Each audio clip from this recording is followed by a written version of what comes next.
I'm Pastor Michelle Villanueva. My husband and I, we grew up in this church. We got married, and now we're part of the youth ministry. We're the youth pastors. I have 3 kids, and I love media. I love ministry, and I'm excited what God's doing in the women's ministry this year. I'm Marnie Valcarcel. I'm married to Pastor Joseph. This is actually my first year coming on with the Women Rock PM team.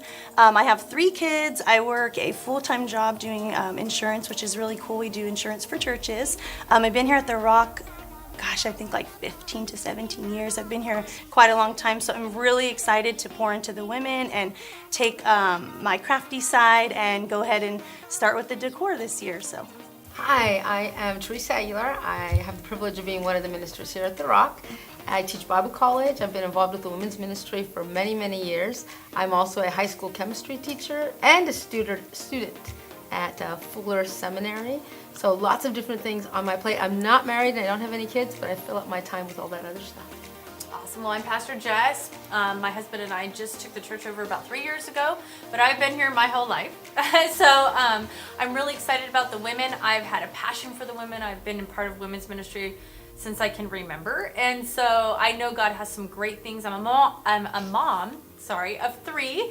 And I am juggling between working and raising like almost 2 teenagers and a young son, and so that is such a balance and such a gift that God has given me along the way, and so that is kind of my story. And so I'm juggling the working world and the mom world at the same time, and so we're just women, girls, huh? We just get to be with each other, we get to love each other, so we want you to come on out and connect with us. This year, we are launching City Circles in cities all over the Inland Empire. You might be asking yourself, what is a City Circle? A City Circle is going to be 5 gatherings this year where you're going to meet together with 5 other women to have spiritual conversations. What's a spiritual conversation? A conversation where you pray for each other, you talk about the Word, you encourage one another, you share what God is speaking into your life, and you speak faith over what God would have for you in your future. Hey girls, I'm so glad you came. So this is the PM team, and this year I'm really excited about PMs. We have we've had them before and they're wonderful, and I've loved them. But I just felt like God was saying we need to do something a little bit more intense, a little bit more on purpose for these girls. So we're going old school. We're bringing everybody back together. That's right. You're going to have to look in each other's faces. You're going to have conversations like we are here. And we feel that that's very important. And so we're going to take some time to get into the Word. We're going to take some time to be together, learn fun, creative things. Marnie is like the creative person of our group. Yay. And so Marnie's going to take over just nurturing and building up those beautiful things inside of us as women. And I believe God has something amazing for us this season. Yeah, absolutely.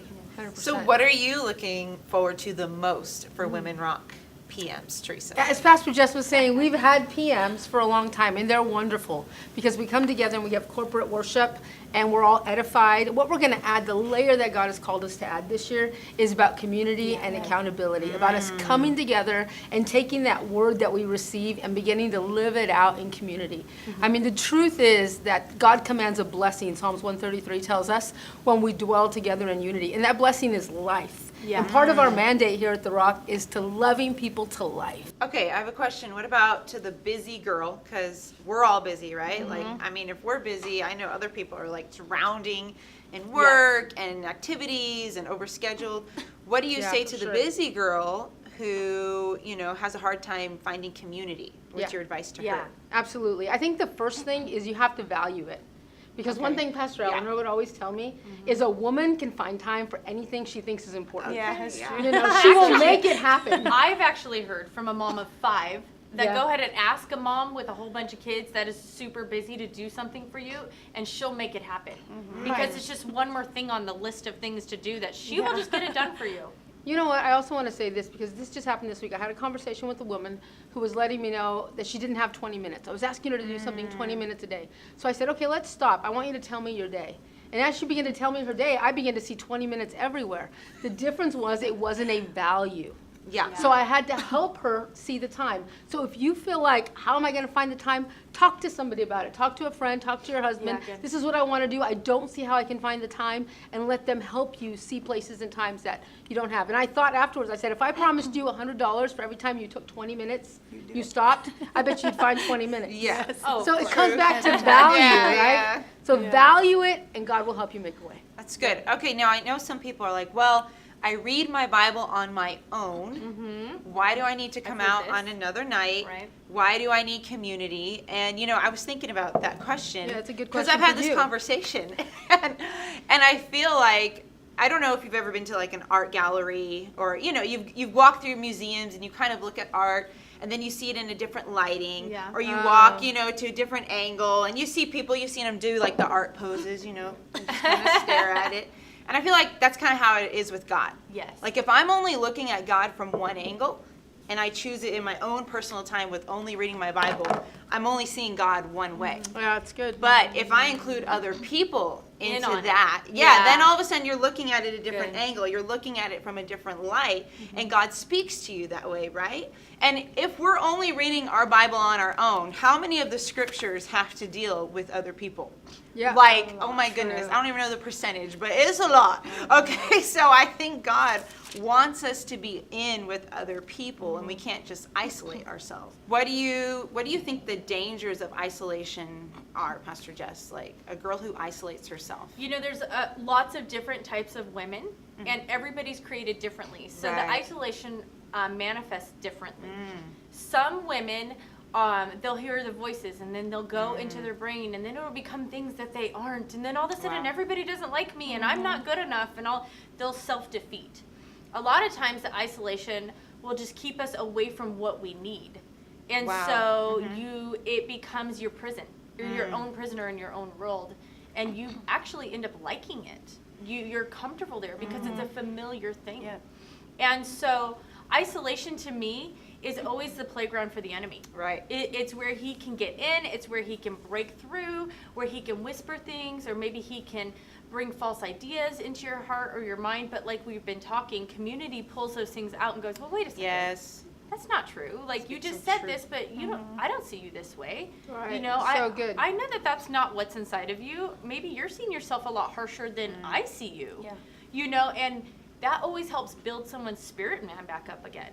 Or maybe they realize they're not as off with God as they thought they were. Right. Or maybe they're going, this parenting thing is hard, and I thought I'm feeling very alone in it. Well, you're feeling alone in it because nobody's talking to each other. Yeah. But you're not alone. Parenting is hard. Right. Yeah, and we so need true. each other. Or being a Yeah. wife, or all these things, maybe you're trying to lose weight and you don't have anyone there to go, hey, what'd you do today? Like, Right. did you do Yeah. anything, Yeah. And so we can become so isolated because we have that stuff on our watches now. We have this Facebook, this Instagram, Snapchat, all these things. But really, is there a conversation going on? Right. It's funny. I call people and they get offended I'm calling. Like they don't want to answer the phone because they don't want to talk. Why would you call me? Just text me. It just texts me, but the text, Yeah, you can't you tell want a a tone. conversation. You don't know what's really going Fights on. happen. The text might not be able to be responded to right away. That's a form of isolation. You're isolating your friends from actually getting too close to you too. Yeah. Wow. So you're It's isolating good. the outside world from coming in as well, and it becomes this barrier from both sides. And it's totally exactly what the enemy can work Yeah. in. Yeah. Right. But when we start to lift some of these boundaries and these borders, and we go, no, I'm going to let people back in again. I'm going to trust that God's going to protect, and bring me the right people. And if they're not the right people, the Lord's going to help me to guard my heart and to heal and learn from this, because these are healthy things. Yeah. Okay, we're trying to build friendships, and you mentioned that for girls, it's hard to make friends. Marnie, do you have anything to speak to that? Like building friendships, how do we do that? I think a lot of what we said is one, the busyness of life. I mean, I could get up at 6 o'clock, Seriously. run into the ground until my kids go to bed at 8 o'clock. Yeah. I mean, I literally I'm called a very task-oriented person. Like, Okay. that's just me. Do you have your know? list in the morning? Like in your no, head? in my mind, Yeah, yeah. yeah. I know I gotta pack You gotta lunches, check it get off. shoes, get socks, get out the door by 7. Yes, I'm very, get home, So I think one, that does not help us at all. Like, how do we have a life? You know, having kids, working a full-time job, like, how do I have a life? Right. You know, Right, at right. all. This is my life. Yeah. And another thing is the disconnect from interaction with people due to social media and due to technology. I mean, we'll sit at dinner and I look around and there's like a family of 4. Every one of them's on their phone. their and I phone. think, I how are know. you having communion with one another? Right, Like, you're right. not. Like, you're sitting there together, but you're not really together. You're not Yeah. joining each other. And in Proverbs, I found the verse, Proverbs 18:24, a man who has friends must first show himself friendly. So friendship is an intentional thing. Like, Yeah, you that's have good. to get out of yourself to be a friend, to make friends. And Mm-hmm. I think, what should we do? First, we need to realize that God created us to be together, to have companionship. Good. In Genesis, man shall not be alone. So therefore he made Eve to be the companion for Adam. Yeah. And so we have to realize, like, life is not something to do alone. Good. I Right. kind of think of, like, if I'm sitting on the couch and I'm eating, I'm eating chocolate, I'm eating ice cream, and I'm just complaining that I'm fat, I need to lose weight, but I'm not doing anything about it. What does that do for me? And I think the You gain same weight. people sit at home. Yeah, people sit at home and they're lonely and they say, I have no friends, I have nobody in my life. But what are you doing to get outside of yourself Good. to actually make room for friends? And I think that is a very important thing. It has to be intentional. Like, you have to, and that's why I think these groups are great, because it does force you to get out of yourself, to actually schedule in time. Like, I have a friend that once a month, we will put it on the calendar. And yes, I bring my kids. She knows she doesn't have kids. I bring my kids. Yeah. I say, leave me alone for this 1 hour, but it is intentional calendar time that we Good. sit down and have coffee and breakfast together. Like, Awesome. and we keep our friend once a month. Okay, I know it doesn't sound like a lot, but it's intentional. Well, you have a lot to It's talk good. about then. Yeah. Like, After because a you have to month. catch up and you Yeah. have, yeah. And I value, and I do. I good. value that, so therefore I put that on my calendar. That's Once a very month, good. that is your time. Yeah. Like, it's just, you have to. I have a question. So, like, what if there's somebody that's hurt from friends, and they're like, I'm done. Like, this girlfriend thing is, like, annoying to me, right? And it becomes this one, they feel that they're the one-sided friend. Have you ever, I don't know if, maybe I should make myself more clear. You're always the one calling. You're always the one Yeah. going and doing something for somebody. You're always the one, and after a while it gets exhausting. You're Yeah. kind of like, if this isn't going to be reciprocated, I don't know if I want to pour into this anymore. Right. And so they've maybe given up on a piece of humanity, and it's now that's their judgment of friendship. And I know I've done that Yeah. at times in my life, and the Holy Spirit has been like, you can't, put this on that person. That's not fair to them. You need to open Yeah. yourself up and make Yeah. yourself available again. And so, to that girl, I want to challenge you. Like, come and just love someone else. Yeah. Be available to be open to what the Holy Spirit wants. Because I know that we all love each other and we enjoy each other's company, especially when we're together. I value that. Yeah. And I want the girls to have that. What about the girl who says, I just don't get along with other girls? Mm. Like, Yeah. I'm not into that. My best friends are guys. I'm more and- comfortable around them. Yeah, and this Women Rock PM thing, I'm not too sure about it. Yeah. What would you speak to her? I would say that there's a part of all of us that want to go to the places that are comfortable. But to step outside your comfort zone and step into who you really are and who God created you to be. And you can't learn that from men. Right. I know society is saying the men can be women, women can be men, right? And so we're blurring these lines. Yeah. But the true reality is, no. Like, to be a woman is a special thing that God Right, created right. us to be, and that we need to celebrate those parts to ourselves. And maybe I would ask, like, what is some of the history, like, of their life? And maybe they Yeah. didn't have a great mom, or maybe they didn't have a good, maybe somebody abandoned them in their life, or I don't know where it comes from. But ask yourself that question, where is this coming from? Yeah. And is this something I need to get healed from? And this could be your first step to, I'm going to step out, and I'm going to just see what God has for me. in Right. this. Because if we can step out in faith that God will meet us Yeah, there. it's good. And so this might be a faith thing because we're more comfortable with the guys. Listen, the guys are wonderful. We love the guys. We love the men. But there's something that the time that I have with the girls, it's priceless. Yeah. It's just, I love It's my special. husband. He's a good man. But the conversations I have with women are very different, Yes, you know? definitely. He wants to fix it all. You don't Yeah. need to fix it. We just want to talk about it, you Yeah. know? Like, so for me, I would say step out in faith and try and get out of your comfort zone. I remember being a teenager and thinking, gosh, I feel like all the guys get to do all the cool stuff, and girls kind of get to do Yeah. the lame stuff. And then I remember coming to a women's meeting at the Rock Church, and Pastor Deborah was preaching Proverbs 31. And I was like, wait, that girl's me? And I'm Yeah, her? that's good. And that's what girls get to do? Okay, then I'm locked Yeah. in. Like, Yeah. I'm loving this girl thing. So I Right. think there's just an idea, something you need to switch in What your about mind. that reminds me, like, we've heard this, Michelle, leading the women's ministry. I'm not into girly stuff. Yeah. Like, I'm not into pink and flowers and all of that. Yeah. But that's okay. Like, Right, you it's don't not have to always be, about yeah. the girly pink Right. flowers, you know. Not at Teresa, all. you're not into that at all. I'm like, no, calling out.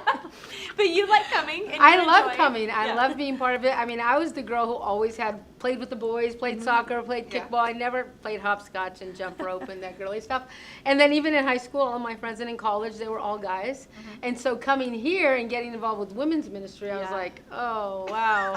Okay. But you know what? When you do that and you, again, as exposed to the teaching of Proverbs 31, this is already who you are. Right. It's Yeah. all a matter of binding fear and stepping out in Right. faith and letting God show you that you have these things in you. And my life is a million times richer than it ever could have been without the girls in my world, without the women's ministry and saying yes. It's good. So Proverbs 31 is a big part of this year, right? I'm so We're excited. diving into it. It's my favorite. Oh, it's so good. And so, but sometimes you can read the chapter and be like, this girl, who is she? She's unattainable. I can never be Fear her. and panic. So, does anyone want to speak to that? Like, I do. Yeah. You know, I remember reading Proverbs 31 as a little girl and really not getting it. You know, Yeah. I was Yeah. little. But then my mom's preaching it. Pastor Deborah is preaching Yeah. it, and I'm like, I don't know if I'm really this girl. I didn't know if I really believed her. You know, like, because I felt like I was failing at all these things. You know, like, Samir. no, I'm not excellent at, no, I know it says that, but I'm not meeting up to the goals that it's requiring. And I had to learn, no. I am actually doing those things. And even striving for those things is a victory. Yeah. And my husband had to come in and go, I don't think you realize it, but you are doing those things. When you go grocery that's shopping awesome. and you're considering a field and you're buying it, like that's the food we're going to eat that's going to nourish our kids' bodies. And I really took this health kick because I wanted our kids to get healthy. Yeah. And he's like, you're doing that. And then when we had to move and I had to find a place to live, who was hunting for the house? I was considering that field and buying it. Yeah, Not, you that's know, good. because they have their place, but we have our place. We want the atmosphere in our home and all of that to be in place and in order. And I think that's something God puts inside of us. Yeah. That's good. And I believe it's single or married because Yeah, you own your exactly. own home and you take care of your family. You know, the thing is, like, with Proverbs 31, the description of the woman starts in verse 10. And the first thing it says, you know, who can find a virtuous wife is so many translations, wife. Right. And so as a single person, you're like, what? But the truth is that that word, Isha, actually means woman. Yep. It's used actually twice in the Old Testament to talk about single women. Yep. Abraham's servant went to Wow. find an Isha for Isaac. Yep. Wow. It's actually, so it means both. It's used in both That's ways. good. So don't exclude yourself if you're single. Good. Right? I Don't love exclude it. yourself from that Yes. verse. And when I think about that verse, I remember, I'm a science teacher. So I think about it as our DNA. You know, Psalms 139 tells us we are fearfully and wonderfully made, that he formed us. And Proverbs 31 to me is a picture of our DNA as women. It's already inside of us. The thing is, we need to be in an environment where it gets expressed. Yeah. And the same And thing works. celebrated. That's Yeah, good. so that it So can real come is out, right? celebrating the things that Proverbs 31 addresses. It's good. Yeah. Don't you think? Yeah, exactly. I feel like those So- are the things that are being taken away from who we are. That's exactly. If you have an environment that celebrates it, then it's going to come forth. Yeah. You're going to see it spring forth in your life naturally. Not really striving, but it's already Right. in me. Right. So your DNA, if you get in an atmosphere and an environment, certain of your genes will have expression. It's called gene expression, right? And if you certain environments, certain foods, certain diets can cause certain. Like kids, right? You have the potential to reach a certain height. Yeah. But if a child exercises and eat right, they can reach the height of that gene expression. Wow. It's the same thing. If Proverbs 31 is our DNA, we're in an atmosphere that celebrates it, that promotes it, that reminds it, then it begins to come forward in our life. So I don't want to look at it and go, oh my goodness, I'm not all of these things, but rather I look at it and go, wow, all of these things are inside of me. And if I continue Yeah. to press into I gotta God, develop that. if I continue to listen to the teaching about it, it's going to begin to come forth, and I'm going to see it in my life. So it's more of a picture of who I am, and not necessarily the goals that, oh my gosh, I have to try to do all of these things and let it overwhelm me. It's good. I think that groups are so important because, like you said, it is inside of us. It's just a matter of somebody pulling that out of you. Like, I know that I'm crafty, but it's not until somebody's like, hey, we need help with this. And I'm like, oh, okay, like, I'm a closet crafter. And then I come out and, you know. So, I mean, I think it's really, these groups will help to pull that out of us and, you know, for you guys to teach people exactly what it is. It doesn't have to necessarily be you are a crafty person. Maybe Right. that part is something else in your life, you know. What if Exactly. there's businesses coming out of what you're Right. gonna teach? Yeah. Like the Etsy crowd is gonna have a whole nother level of excellence yeah. happening because you guys are getting together and you're pulling out the creativity in you. And then the Bible does talk about this woman, and she's a businesswoman. Yeah. Right. Yeah. And she's a homemaker. And I mean, she's all of it. And so it doesn't exclude one for the other. Yeah. Where I think our society does that. Oh, you're a stay-home mom. Oh, you're a working Right, mom. right. Categorize. And it's in the Word, God covers it all, and He shows that all of it is blessed. All of it is formed by Him. All of it is His idea. Yeah. And when we're stepping into this realm of Proverbs 31, we can step into who God needs us to be. Single, married, kids, no kids, whatever the case may be. In our walk of life, you are her. Yeah, I think that's the beauty of the gatherings, the PM gatherings, is we're going to be reminded, who is she?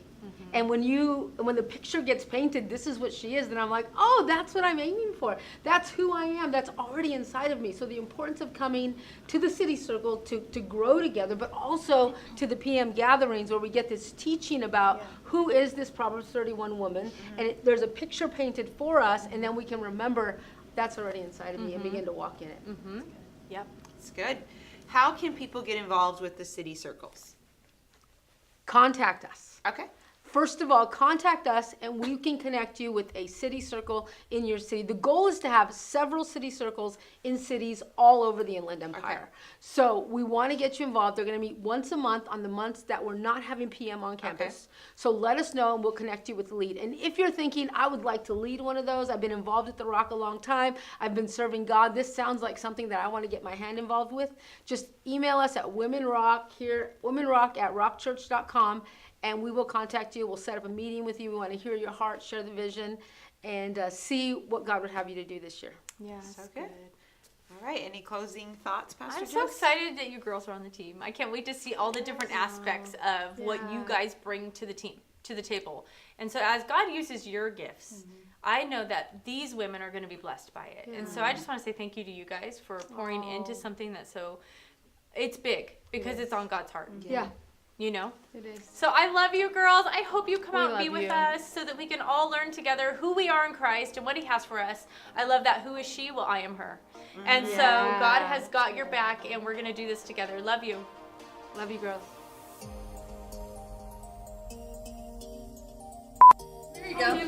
Oh, I feel like I'm under investigation. Where were you on I don't Sunday? wanna Where know. were you on Thursday? Look at my scripture. Two. Maybe we're just laughing.